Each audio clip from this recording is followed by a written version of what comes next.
Syederalun, kawasan industri Aceh Pelabuhan Malahayati saat ini sudah dijadikan sebagai pusat logistik. Hal ini dilakukan sebagai bentuk perhatian pemerintah Aceh dalam mendukung pengembangan iklim usaha di daerah dan untuk merangsang masuknya investasi.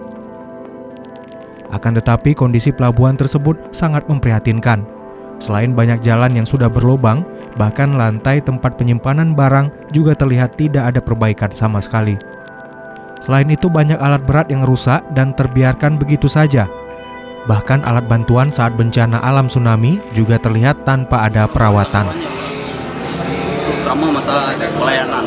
Itu sistem pelayanan di Pelindung sekarang sangat kacau, Pak Buradi. Kerusakan alat itu sudah berminggu-minggu. Sementara kami melakukan komplain, mereka itu kesannya marah ke kita. Kami sekarang merasa seperti dijajah oleh sistem yang dibuat oleh Pelindung. Masa dengan kesalahan mereka sendiri, kami dipaksa harus membayar biaya penumpukan yang begitu besar.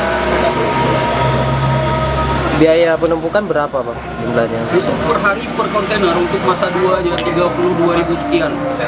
Seharusnya yang disediakan oleh Perindo apa saja, Bang? Terkait untuk delivery, memuat kontainer dari lapangan penumpukan ke atas truk, itu sarananya sangat gimana ya?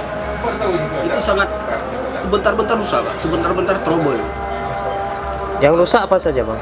Itu alat muat restaker, keren untuk alat muatnya lah dari lapangan penumpukan ke atas truk. Sementara kita untuk bongkar di gudang bongkar itu kita kadang-kadang mendapat schedule dari gudang bongkar, harus bongkar hari ini kontainer dengan nomor sekian. Ternyata hari ini kita nggak bisa delivery, Pak.